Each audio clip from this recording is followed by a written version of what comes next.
Prophet stories are amazing, are amazing.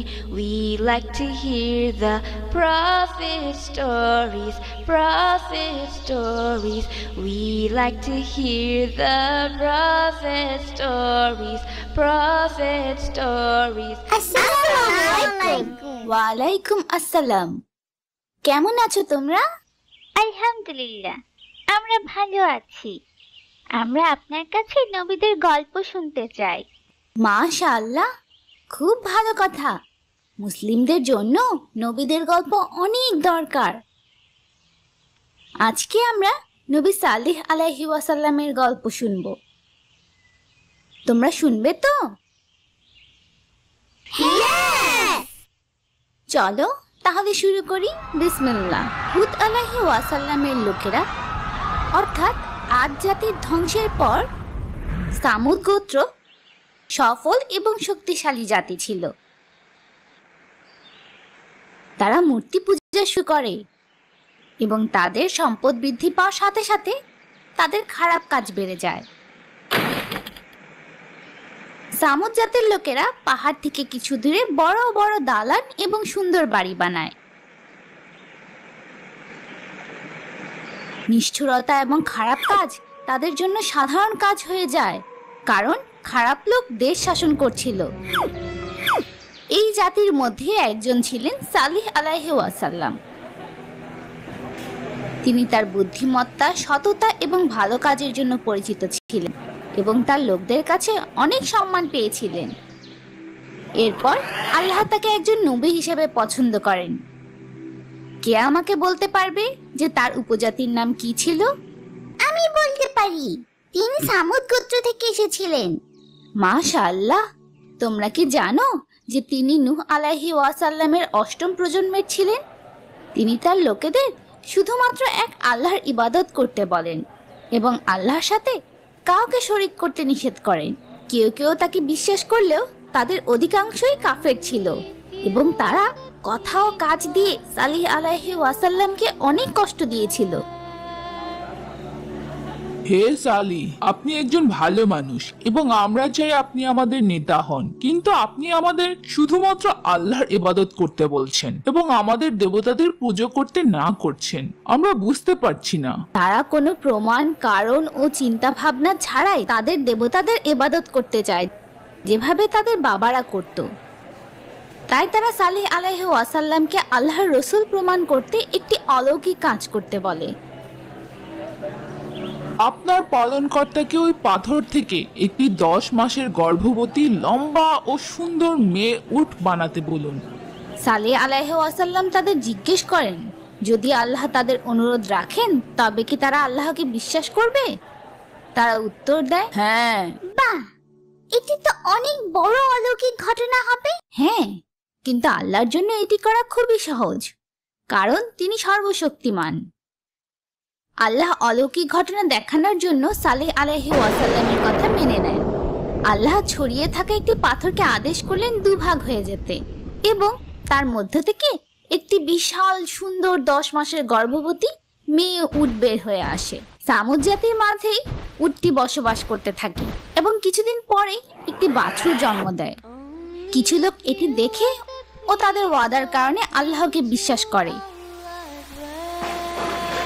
অন্যরা কথা রাখেনি ও উটকে ঘৃণা করতে শুরু করে, কারণ এটি তাদের সালেহ আলাইহি ওয়াসাল্লাম ও তাদের দেয়া কথার ঘটনা মনে করিয়ে দিত। তারা খুব অহংকারী ছিল। এই অলৌকিক ঘটনার পরেও তারা কিভাবে অবিশ্বাস করে? হ্যাঁ, তারা খুব খারাপ এবং অকৃতজ্ঞ ছিল। এরপরে কি ঘটেছে তা তোমাদের বলি। উটটি এতই বিশাল ছিল যে এটি কুয়ো থেকে প্রচুর পানি পান করত এবং সামুদ জাতির জন্য অনেক পরিমাণ দুধ দিত।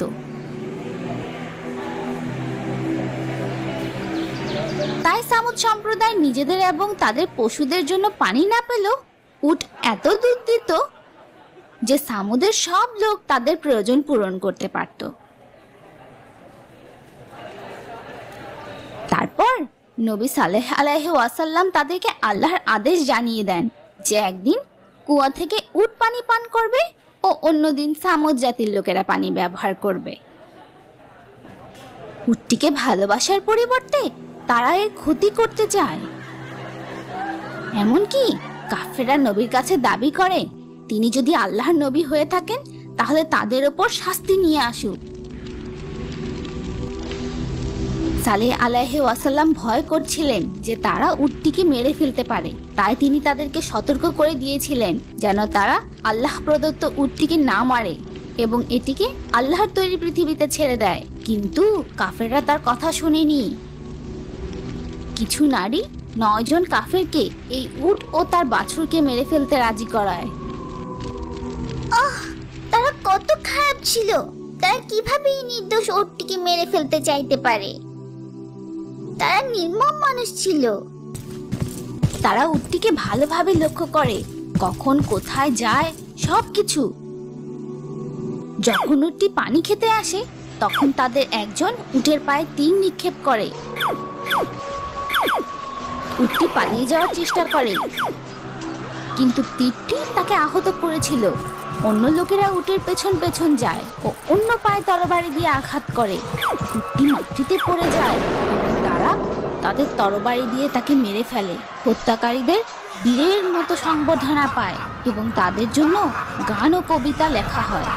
সালেহ আলাইহি ওয়াসাল্লাম তাদের অহংকারের জন্য খুবই কষ্ট পান এবং তিনি তাদেরকে সাবধান করে দেন যে তাদের আল্লাহর কাছে ক্ষমা চাইবার আর মাত্র 3 দিন বাকি আছে। তিনি তাদের মন পরিবর্তন করতে বলেন, নয়তো আল্লাহ তাদের অনেক বড় শাস্তি দিয়ে ধ্বংস করে দেবেন। তারা সালেহ আলাইহি ওয়াসাল্লামকে বিশ্বাস করেনি। তারা জিজ্ঞেস করে, 3 দিন কেন? শাস্তি যত তাড়াতাড়ি সম্ভব আসুক। কারণ তারা ভেবেছিল যে উঁচু পাহাড়ে তাদের বানানো পাথরের মজবুত ঘরগুলো তাদের যে কোনো প্রাকৃতিক দুর্যোগ থেকে বাঁচাতে পারবে। সালেহ আলাইহি ওয়াসাল্লাম তাদের বোঝানোর চেষ্টা করেন তারা যেন নিজেদের বিপদ ডেকে না আনে এবং আল্লাহর কাছে ক্ষমা চায়, কারণ আল্লাহ অনেক দয়ালু। তারা বলল, তুমি এবং তোমার অনুসারীরা আমাদের উপর বিপদ নিয়ে আসছো। এমনকি তারা নবীকে হত্যা করতে চায়। মানুষ কিভাবে এত অহংকারী হতে পারে? আলহামদুলিল্লাহ, আল্লাহ আমাদের মুসলমান বানিয়েছেন। নবী তখন কি করেছিলেন যখন আল্লাহর শাস্তি আসছিল? এরপর আল্লাহ তাকে ও তার অনুসারীদের সেই জায়গা থেকে অনেক দূরে সরে যেতে বলেন এবং কখনো ফিরে আসতে না করেন, কারণ একটি বড় শাস্তি আসছিল। প্রথম দিনে তাদের মুখ হলুদ হয়ে যায়, দ্বিতীয় দিন তাদের মুখ লাল হয়ে যায় এবং তৃতীয় দিন তাদের সবার মুখ কালো হয়ে যায়। তারা বুঝতে পারছিল যে তাদের খারাপ কাজের জন্য কোনো বড় শাস্তি আসছে, কিন্তু তারা আল্লাহর কাছে ক্ষমা চায়নি।